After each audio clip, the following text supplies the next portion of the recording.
Well, hey, spring's almost here. It's Randy Wakeman. Yesterday we had snow, but it's changed a lot today. Still a little breezy, but nevertheless nice. I'd like to talk a little bit about inertia guns. Now this is a Benelli M2 20 gauge. Use this gun a lot on wild pheasants. 6 pounds. Fun gun to carry, fun gun to shoot. The basic inertia action has a couple minor problems. Now this is more pronounced in 20 gauge than it is in 12, but the loading is pretty stiff.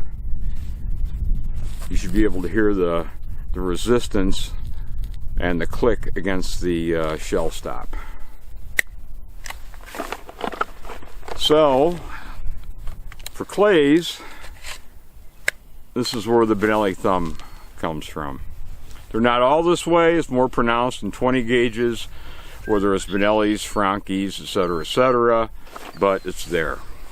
As far as loading, the basic Bruno Civolani action has been around since the 1960s.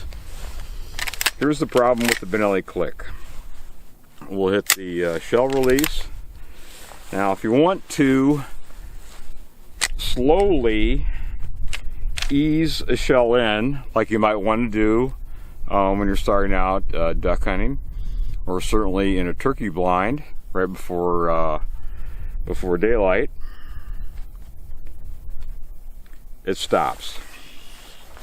So the gun won't go bang. The shell is not in the battery. If you push on it, nothing happens. So there's no real easy way to get out of it. It doesn't happen all the time, obviously, but very difficult to get into battery. So we'll do that again. If you want to ease the thing closed, it doesn't work, and if you push, you've got yourself a jam.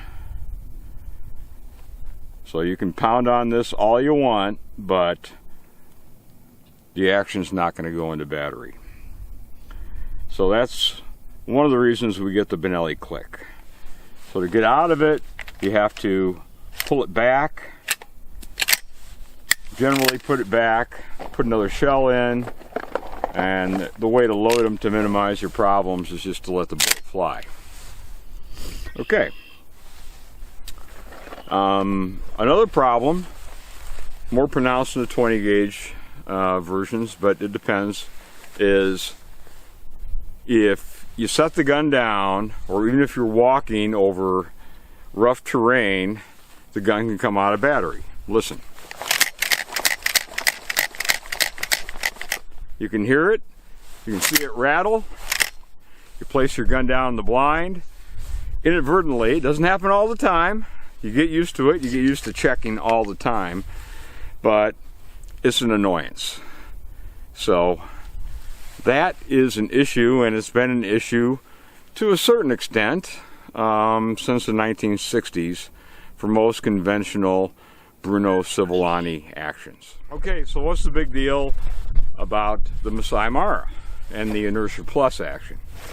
Well, this is a 12 gauge Retay arms Masai Mara. This model happens to be the satin Cerakote receiver, blued barrel. With the Inertia Plus action, same situation. You want to ease that shell into battery, and it's going to go. Push, it goes. We'll try that again. You'll notice that no matter how slow you do it, the gun's going to go into battery, just like it did there. That means no Benelli click. We'll do it again. Nice and slow. It can't fail but to go into battery. So this is a huge advance over the standard inertia action. No way are you going to get a Benelli click. You also don't have the rattle of the bolt bouncing off of the inertia spring. So once you're loaded, you're good. Loading is also pretty darn easy with the Masai Mara. There's just no resistance at all. You hear a very faint click. See how easy? There's no definite stop to the shell latch. So easy loading, but more reliability because it eliminates the Benelli click, and as an added bonus, no Benelli thumb. Two things that doesn't happen all the time, certainly not with every gun. People have been tolerating this, like I said, since the 1960s, since the Montefeltro, since the original Super Black Eagle, Super Black Eagle 2, the M2, and on it goes. So the Masai Mara just doesn't have those problems. I'm using Federal Top Gun 1 1/8 loads right here, and the recoil's not abusive at all. If you're going to do a significant amount of clays, you'd probably go with 1 ounce loads, 1 ounce 1200 foot per second loads. You could shoot all day, but this is more of a hunting gun, like most inertia guns are.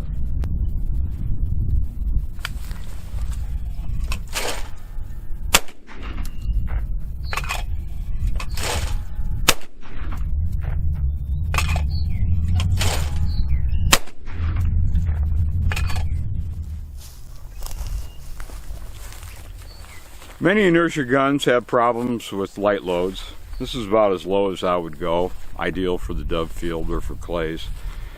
They're Federal Top Guns, not very expensive. 1 ounce, 1180 foot per second.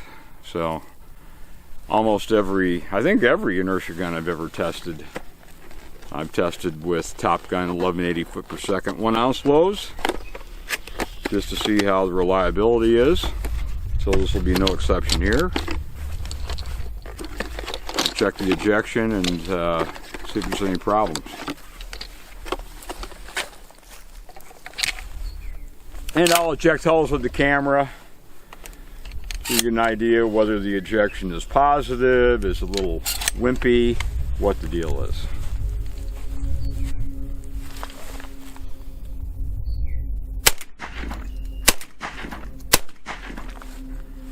No problem whatsoever. The ejection here, that's about 4 feet.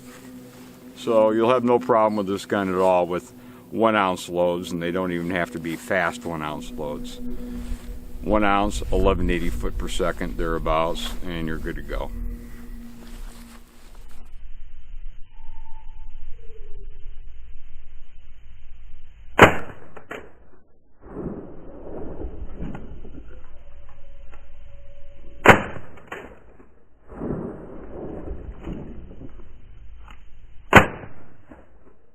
So that's about all it is. The top of the line Masai Mara models go for about $1,000, and of course they do make synthetic models. Barrel lengths from 24 inch all the way to 30. I think 28 inch like this is probably going to be the most popular for most people, although I personally prefer shorter barrels for hunting, for flushing game. But with 1 ounce loads, you've got complete reliability, easy loading, no Benelli click, no Benelli thumb, and it breaks birds.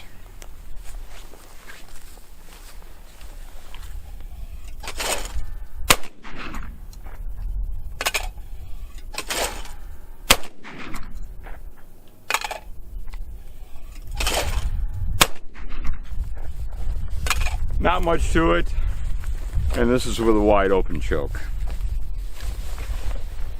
So the more these guns become available, the more people are going to love them, because you don't have to spend $2,000 for a good looking gun like this with beautiful walnut, nice oil finish walnut, nice checkering.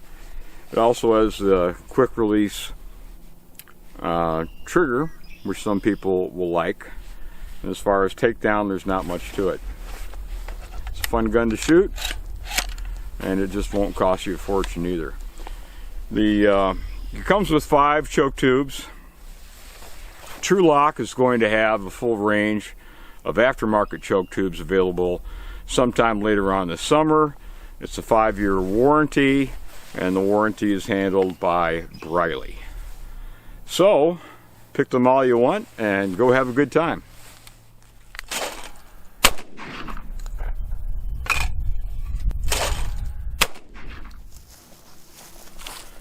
I have a few pretty blue F2 Legends left, so we'll run a few of those. These are European shells, obviously, but the loading is still easy.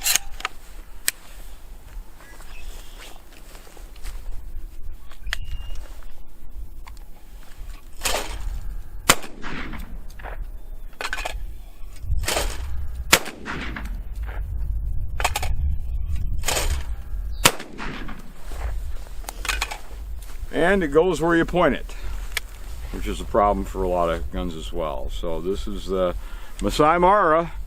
You're going to be seeing a lot of these as time goes on. It's just a great gun for the money. Good looking gun. Nice balance. I prefer the 26-inch, but not by much. For clays, a combination, perhaps doves. I guess most people will go with the 28. But for pheasants, quail, even woodcock, if you want a super fast handling gun, it is faster, and I like a slightly muzzle light gun. So 24, 26-inch barrel would be my preference. Your preference may be different. The gun weighs, with a 28-inch, just under 7 pounds. The 26-inch model, previously tested, right at 6 3/4. So it's a pleasant gun to carry. Not much to it. Easy to shoulder.